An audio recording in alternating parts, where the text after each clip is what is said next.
When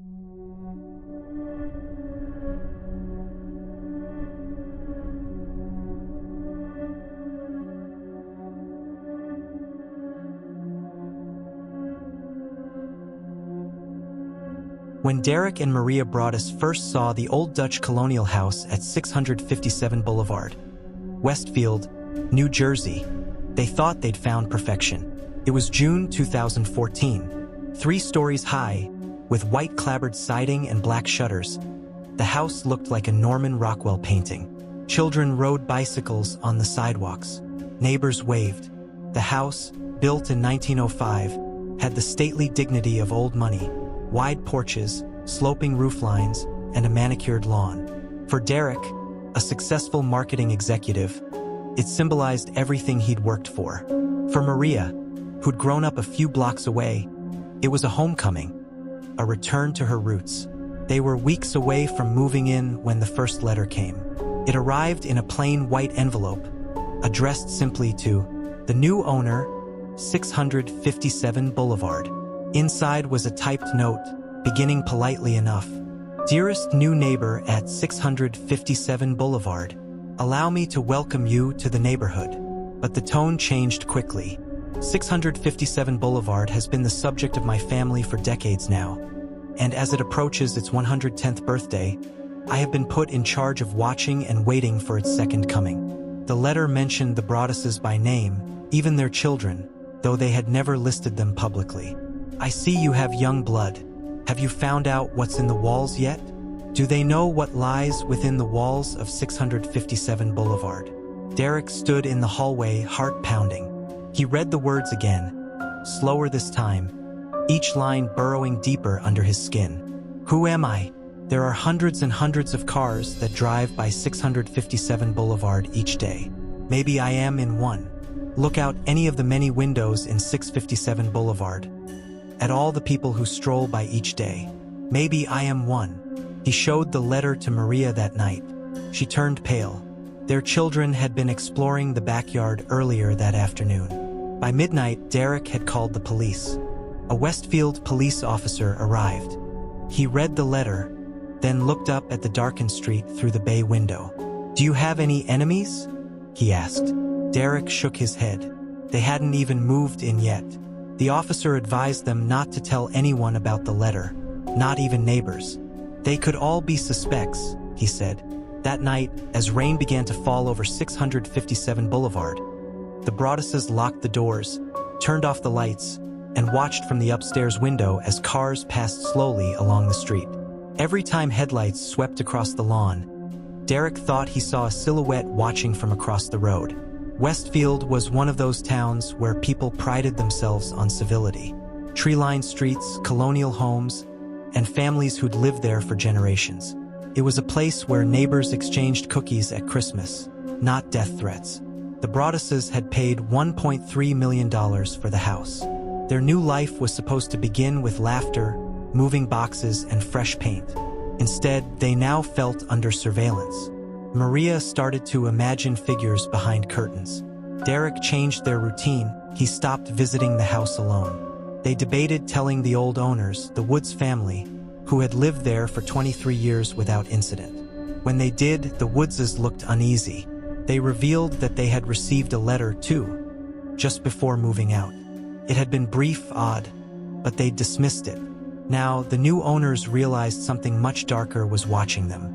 A few days later, another letter came. This one was worse. You have children. I have seen them. So far, I think there are 3 that I have counted. Do you play in the sunroom yet? Or is there too much glass to be safe? Have they found what is in the walls yet? Maria stopped sleeping. Derek started checking the house's windows and mail slot multiple times a day. He began to notice odd details. A neighbor standing too long at their fence, a car idling across the street, porch lights flickering. Every sound in the house seemed amplified. Creaks, groans, the whisper of the old walls. When Derek met with police again, they said there wasn't much they could do. The letters contained no explicit threats, only implied menace. So they waited, and the watcher wrote again. It has been years and years since the young blood ruled the hallways of the house. "Have you filled the house with the young blood I requested?" Whoever the watcher was, they knew everything about the family. Their children's nicknames, their renovation plans, even where the kids liked to play. The Broadduses stopped moving in altogether. They hired private investigators, installed cameras, and began to doubt everyone. When the Broaddus family began to suspect their new neighbors, the illusion of Westfield's safety shattered. Maria had always pictured her childhood hometown as the kind of place where you could leave your doors unlocked, where kids played until dusk and adults chatted over hedges. But now, even sunlight couldn't bleach away the feeling of being watched. The police instructed Derek not to tell anyone about the letters. But word spread. It always does in a small town. A week after the second letter arrived, Derek noticed a group of neighbors gathered on a lawn across the street. They weren't smiling this time. They were watching the house. 657 Boulevard had become a curiosity. A rumor. A wound.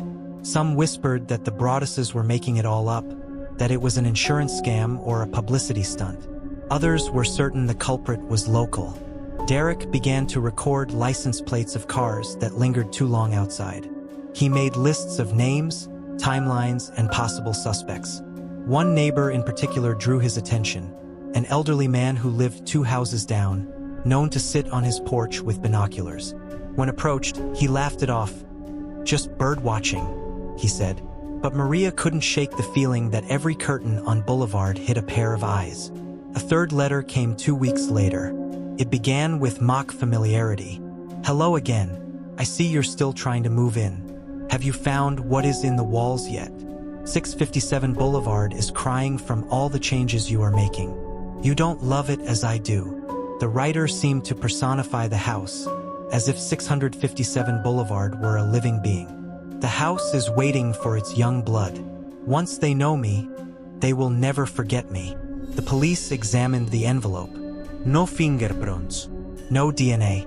Postmarked from Kearny, New Jersey, just a few miles away, but impossible to trace.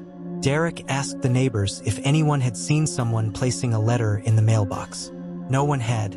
The Broadduses reached out again to the previous owners, John and Andrea Woods. Over coffee at a nearby cafe, Maria asked if they'd experienced anything strange during their 23 years there. The Woodses looked genuinely regretful. "Just the one letter," Andrea said. "It mentioned the house being watched. We thought it was a joke." They admitted they'd never told the Broadduses about it during the sale. That omission would later become the basis of a lawsuit, though the courts would find that they hadn't violated any laws. But Derek left that meeting with a single thought echoing in his head. If the watcher had been writing for years, then they had been watching families long before his own. Westfield police increased patrols along Boulevard.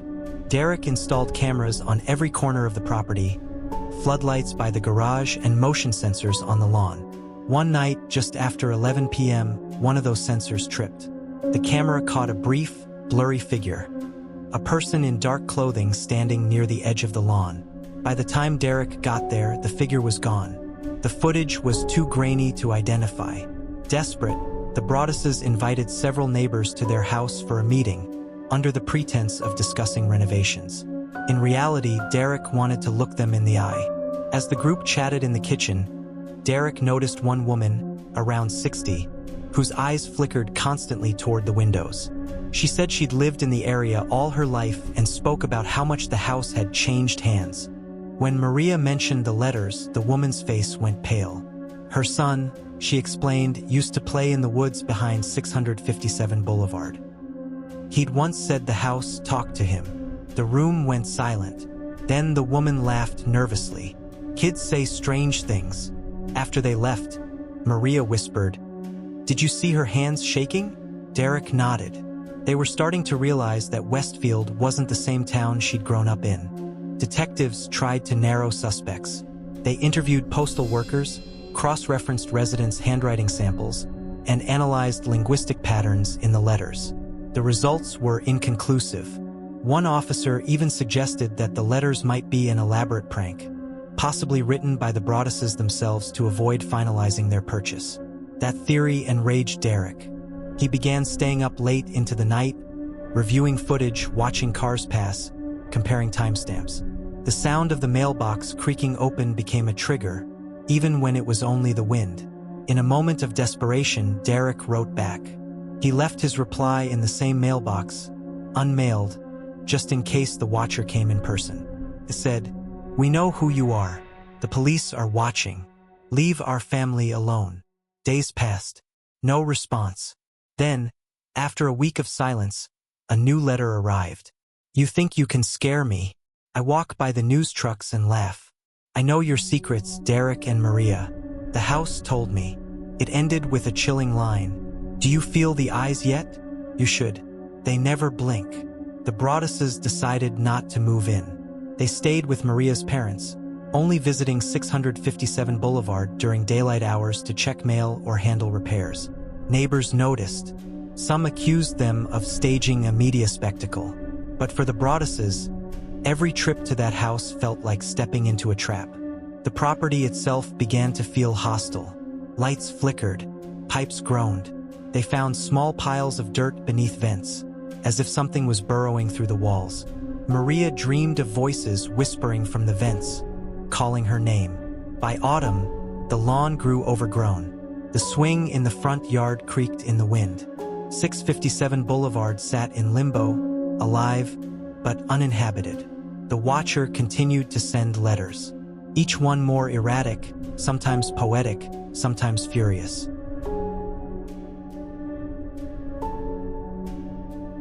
The third letter arrived on a cold October morning, slipped silently into the mailbox sometime in the night. It was longer than the others, 6 paragraphs of dread, each line a whisper that felt closer than before. The envelope was handwritten this time, the ink smudged, the paper damp from dew. "Dearest Derek and Maria, have you given up on 657 Boulevard yet? You cannot keep it from me. The house does not want you. Cries for the past. It cries for me." The letter continued, "I am the watcher. My grandfather watched the house in the 1920s. My father watched in the 1960s. Now it is my time. Do you know what the house is worth to me? Nothing less than your fear." Derek and Maria sat in their car reading the letter in silence. They hadn't even gotten out to check the mail that morning. They simply drove by on their way to work, unable to resist one last look at the property. Now both were shaking. "I can see you now. I see the paint you used in the master bedroom. The color is wrong. The house hates it." It was true. They had repainted the upstairs bedroom. Only a handful of people knew that. The police brought in a forensic linguist from the state. She studied the letters, noting the strange phrasing, the formal tone, the old-fashioned diction. The watcher used words like "dearest" and "behold," even referencing young blood and the second coming. It read like someone from another era or someone pretending to be. Her conclusion: the writer was intelligent, patient, possibly middle-aged or older, and deeply familiar with the house's interior. When she asked Derek whether the house had ever been shown to many people, he remembered the open house weeks before closing. Dozens of neighbors had walked through the rooms, peered into closets, asked questions about renovations. At the time, he'd thought nothing of it. Now he wondered if one of them had been the watcher all along. The case caught the attention of federal investigators after media leaks revealed the story. Reporters parked on Boulevard. Neighbors grew angry at the attention. The Broadduses began receiving letters from strangers across the country, some expressing sympathy, others calling them liars. An FBI profiler visited them one afternoon. He walked through 657 Boulevard slowly, his footsteps echoing in the empty halls. "Whoever wrote those letters," he said finally, "believes they're protecting this house. You're not the target. The intruder is defending a shrine." Even when vacant, the house seemed alive. Maria said it creaked differently now. Long, heavy sighs through the floorboards, as if something beneath was shifting. Once, when Derek went to collect mail, he swore he heard whispering through the air vents. Faint, unintelligible words. He tore one vent cover off. Nothing there, just darkness and the metallic smell of dust. But when he left the house, he could have sworn he saw a figure in an upstairs window. Just for a second, the outline of a man. He froze. Then the curtain moved. He ran back inside. The house was empty. The police questioned the Langfords again, a family next door who'd lived on Boulevard for decades. Michael Langford, in his 60s, had been described as eccentric, even harmless. But his house had a perfect view of the Broaddus property. Detectives believed his tone and vocabulary matched parts of the letters. Still, without proof, they couldn't arrest him. Michael's mother, Pearl, called the accusations cruel. She told reporters that her son was being punished for being odd. Derek didn't believe her. He told Maria, "If it's not him, then who's left?" That question haunted them. By winter, the Broadduses tried to sell the house. Buyers came and went. The moment they Googled 657 Boulevard, they disappeared. When a local couple offered to buy it for less than they paid, Derek almost accepted. But the watcher seemed to know. A fourth letter arrived. "So you're leaving? The house will be lonely, but I will wait. Someone else will bring me young blood. Someone who listens." Derek tore the letter in half, his hands shaking. He told Maria, "We can't sell it. Not like this. Not with him out there." She whispered, "Then what do we do?" He didn't have an answer. That February, Derek returned to the house alone. He wanted to clear snow from the walkway before an agent came to show it. He arrived just before dusk. The air was still. Inside, the house smelled like plaster and old wood. He walked room to room, his breath visible in the cold. In the master bedroom, something caught his eye. A small, dark stain on the window ledge. He wiped it with his glove. It was sticky. Then came a noise from downstairs. A faint creak, then another. He stepped into the hallway and froze. The light from the stairwell flickered once, then went out. He turned his flashlight toward the sound. Nothing, only the echo of his own heartbeat. He stood there for a long time, every instinct telling him he wasn't alone. Finally, he whispered, "What do you want?" The silence answered.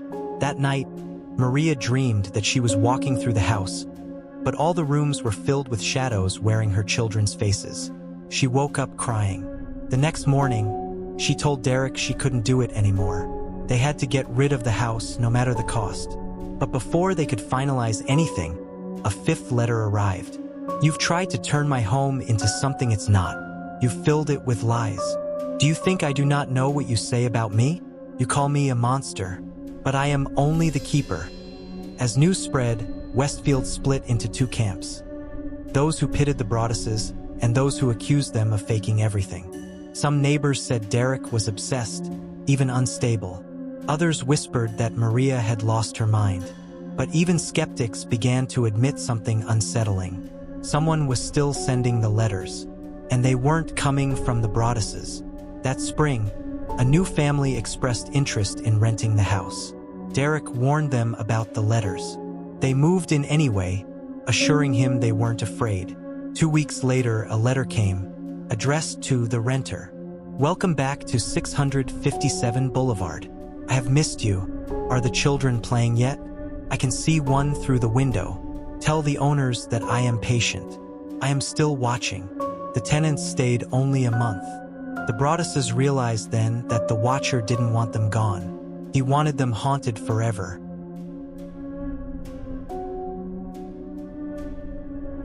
The spring of 2016 arrived cold and gray. The white paint on the porch rails of 657 Boulevard had begun to peel.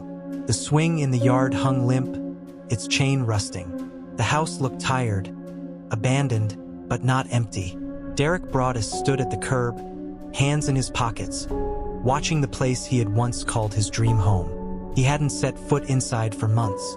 To the world, 657 Boulevard was just a story now, a tabloid curiosity, an urban legend for late-night talk shows. But for Derek and Maria, it was a wound that refused to close. When the renters fled, the Broadduses were left with a house no one wanted and a mystery no one could solve. The police had stopped calling. The FBI had moved on. Maria still checked the mailbox sometimes, hoping the silence would mean it was over. But the watcher never stopped. A new letter arrived that summer, its tone mocking, almost playful. "It has been 2 years since you first invited me into your lives. You still don't know who I am. You still don't understand the house. It was postmarked from a nearby town. The envelope was the same. The ink the same shade of black. 657 Boulevard is not to be tamed. It belongs to no one. Not to you. Not to the ones before you. It belongs to itself. Maria read the words aloud in the kitchen of her parents' home. Then she folded the letter carefully, as if it were a fragile relic, and slid it into a folder with the others. There were 9 letters now, each one dated, preserved like evidence of a haunting. They tried again to sell it, lowered the price, changed realtors, scrubbed the address from online listings. Still, every potential buyer found out. Some came just to take photos, standing in front of the house like tourists at a crime scene. Others crossed the street when walking past it. One neighbor told Derek, "The house gives me chills, even in daylight." At night, lights still flickered on inside, though the electricity had long been shut off. Maria started seeing a therapist. Her nights were full of dreams about letters slipping through every crack in the walls. Her therapist told her, "You've given the house a personality. You've made it alive." But Maria wasn't sure that was wrong. Every creak of its stairs, every whisper of the wind through its vents, she could still hear them when she closed her eyes. Derek, meanwhile, had become consumed by the investigation. He'd built a map of the neighborhood on his garage wall, with strings linking homes, mailboxes, and postmarks. He cross-referenced postal routes, compared the watchers' word choices to online forums, even checked historical archives for the names of previous owners. He found old property records dating back to the 1920s. The earliest occupant, a man named William Burns, who died mysteriously inside the house in 1929. No record of his cause of death. Only a brief note in the town ledger. Died at home, found in hallway, witnessed by son. Derek wondered if that son had written the first letter, the grandfather of the watcher. One evening, desperate for closure, Derek went back to the house alone. He entered through the side door, flashlight in hand, the air inside still and stale. He moved room to room, inspecting vents, walls, and floorboards. In the basement, he noticed a small vent panel behind the furnace, covered with dust. When he pried it open, a gust of cold air escaped, carrying the scent of old plaster and something faintly metallic. Inside, wedged in the duct, was a crumpled scrap of yellowed paper. The handwriting was unfamiliar, neat, slanted. The ink faded. It read, "To whoever tends the house after me, keep watch. It listens." No name, no date. Derek stood there for a long moment, the beam of his flashlight trembling against the wall. He slipped the note into his pocket and left without looking back. Months later, they finally sold the house to a young family who claimed they weren't afraid. Derek told them everything, showed them every letter. They nodded, calm, almost amused. "We don't believe in ghosts," the father said. Maria signed the papers with shaking hands. When it was done, she walked to the curb and looked at the house one last time. The wind stirred the trees, rattling the shutters. The front porch light flickered on, off, on again. Maria whispered, "You win," and turned away. Weeks after the sale closed, a letter came, not to the Broadduses this time, but to the new owners. They sent a copy to Derek. It said, "Welcome to my home once more. The young blood has returned. Have they found what I left for them? It is waiting in the walls." The new family ignored it, though they quietly installed cameras and alarms. To this day, no one has ever identified the watcher. The letters stopped briefly, then started again, sporadic, taunting, each signed the same way. The watcher. Westfield moved on. The press left. But for locals, 657 Boulevard remains more than an address. It's a story parents tell their kids when they walk home after dark. They say that sometimes, late at night, you can see a figure standing at the window watching the street. And if you're very quiet, you might hear the faint creak of the mailbox lid, closing softly in the dark. Derek and Maria live elsewhere now, their lives forever split into before and after. When asked in an interview years later what he thinks really happened, Derek said only this: "I don't believe in ghosts, but I do believe that some houses learn the people who live inside them. And when you leave, they never forget your name. Tourists still drive past the real house, slowing down to stare at the white shutters, wondering if the watcher still lives among them. The family who lives there now says they've never received a letter.